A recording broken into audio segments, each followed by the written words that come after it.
আসসালামু আলাইকুম ওয়া রাহমাতুল্লাহি ওয়া বারাকাতুহু। আউযু বিল্লাহি মিনাশ শাইতানির রাজীম।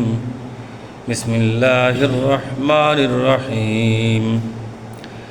ইন্নামা কানা কওলাল মুমিনিনা ইযা দু'উ ইলাল্লাহি ওয়া রাসূলিহি লিয়াহকুমা বাইনাহুম আন ইয়াকুলু সামি'না ওয়া আতা'না উলাইকা হুমুল মুফলিহুন। আমরা আল্লাহর দরবারে শুকরিয়া আদায় করি, বলে আলহামদুলিল্লাহ। সালাত এবং সালাম বিশ্ব নবী মুহাম্মদ রাসূলুল্লাহ সাল্লাল্লাহু আলাইহি ওয়াসাল্লাম। সূরা নূরের 51 নম্বর একটা আয়াত পড়ে শোনালাম। এই আয়াতের তরজমা এবং আনুষঙ্গিক আলোচনা করবার চেষ্টা করব। আমার তৌফিকি ইল্লা বিল্লাহ। আল্লাহ বলছেন, ইন্নামা কানা কাউলাল মুমিনিনা, মুমিনদের বক্তব্য এরকম হতে হবে, মুমিনদের কথাগুলো এরকম হতে হবে, ইজা দুউ ইলাল্লাহি ওয়া রাসূলিহি, ইজা দুউ ইলাল্লাহি ওয়া রাসূলিহি,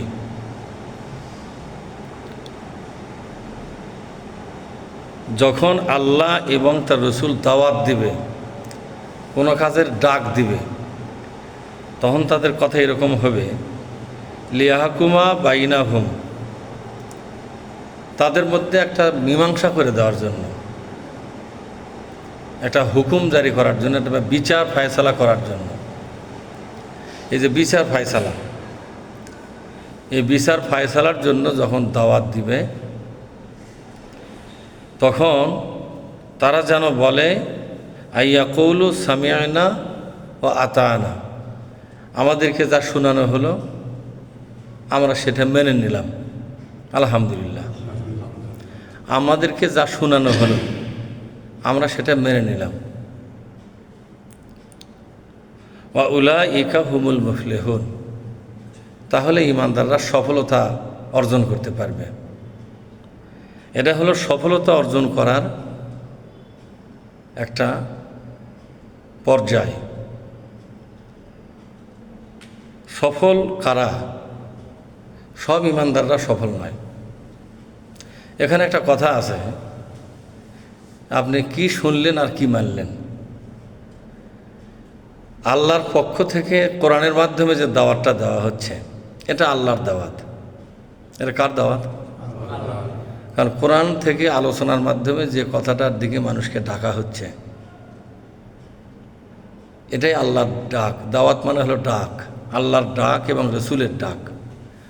রসুলের হাদিস আলোচনার মাধ্যমে যে দিকে মানুষকে ডাকা হচ্ছে, সেটা হলো রসুলের ডাক। তাহলে আল্লাহ এবং তার রসুলের ডাক যখন আমার কানে আসবে, আমি যখন বুঝবো যে এটা আল্লাহর কথা, এটা রসুলের কথা, তখন আমার দায়িত্ব হলো সেটা মেনে নিতে হবে।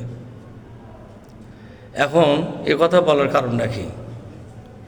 আল্লাহর কিছু কিছু কথা আছে যা মানতে গেলে আমার সামাজিক রাষ্ট্রীয় মেলা সমস্যা সৃষ্টি হবে।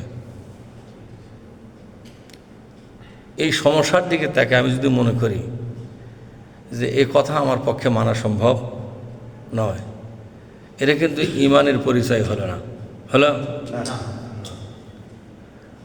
আপনি আল্লাহর একটা কথা মানতে যায় অসুবিধাত পড়তেছেন, এই অসুবিধাত পড়ার কারণে আপনি কথাটাই মানা বাদ দিলেন। যে অসুবিধাত পড়ার দরকার ডেকে আরও মেলা আমূল আছে, সেগুলো করব। কোরআনের সব আয়াত মানা কি সম্ভব, এই মনে করে ওটা বাদ দিয়ে আপনি কি করলেন? সরে গেলেন। তাই আল্লাহ বলছে এটা ঈমানের পরিচয় নয়।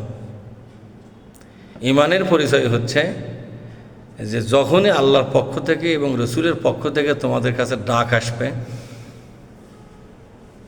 সেই ডাকে সাড়া দিয়ে তোমাদের বলতে হবে, যা আমরা শুনেছি আমরা এখন সেটা মেনে নিলাম।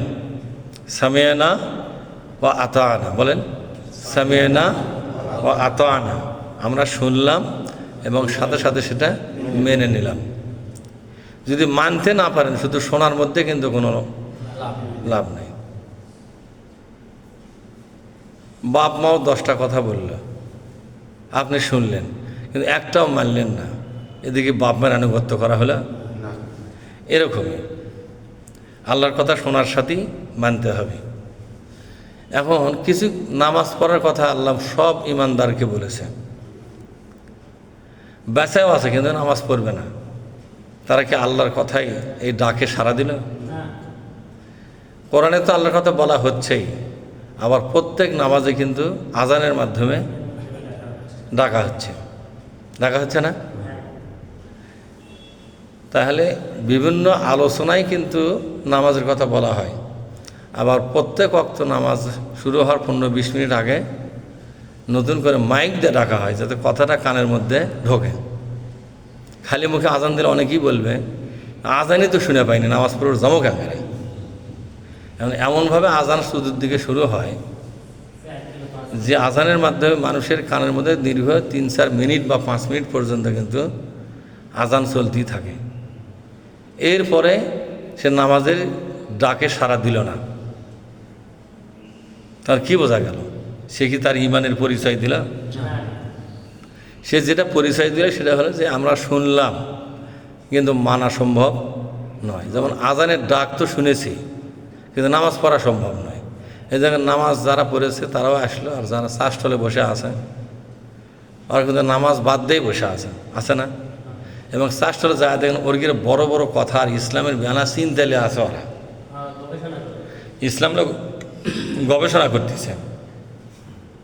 অমুক হুজুর এটা করলো, আবার অমুক হুজুর আর এটা করছে, আর আমরা কোন দিকে যাই বলে কি না? মানে ইসলাম নিয়ে কত চিন্তার মধ্যে ওরা, নামাজত কিন্তু আসেনি। এ কথা কি বলছে অমুক মসজিদে একরকম আজান, আর এক মসজিদে আর এক রকম আজান। একরকম হলেই যে সবাই মানে তা কিন্তু নয়। যারা মানবে না তার 2 রকম হলেও মানবে না, একরকম হলেও বলছে আমরা নামাজ পড়বে কেমনে যাই। এক এক জুমাতে এক এক রকমের আজান, এরকম আছে কি? আজান তো সব জুমাতে সমান, আজান কিন্তু সব জুমাতে সমান। আজানের ব্যাপারে কারো কোনো সমালোচনা আছে বলেন আপনারা? এক এক মসজিদ কেমন এক এক আজান দেয়, তাহলে নামাজটা পড়ি কেমনে? এরকম কি না? সব মসজিদের আজান এক, কোন একটা শব্দের কম বেশি আছে? তো যে আজানটা একমত সে আজানের ডাকেও তো কেউ সাড়া দেয় না। বাংলাদেশের একটা হিসাব করা হয়েছে, শতকরা 5 জন লোক 5 ওয়াক্ত নামাজ পড়ে, আর 95 জন লোক 5 ওয়াক্ত নামাজ পড়ে না। তো এই 95 জন লোক পরকালে কি বলবে? আল্লাহ এক এক মসজিদ এক এক রকম আজান দেয়, এই যে কারণে আমরা ওই নামাজই ছেড়ে দিছি, আমরা এই নামাজ দিয়ে বড় বিভ্রান্ত পড়েছি, আজান নানান জাতের কে, এরকম বলতে পারবে? আল্লাহ বলবে যে তুমি সেদিন কেন নামাজ পড়নি, এ ব্যাপারে কিন্তু কোনো জবাবদিহি করতে পারবে না। তা আল্লাহ তাআলা বলছেন ঠিক তেমনি আমার কোরআন থেকে যখনই তোমরা আলোচনা শুনবে, আলোচনা শোনার সাথেই তোমরা সেটা কবুল করবে, মেনে নিবে এবং ওই কথার আনুগত্য করা শুরু করবে,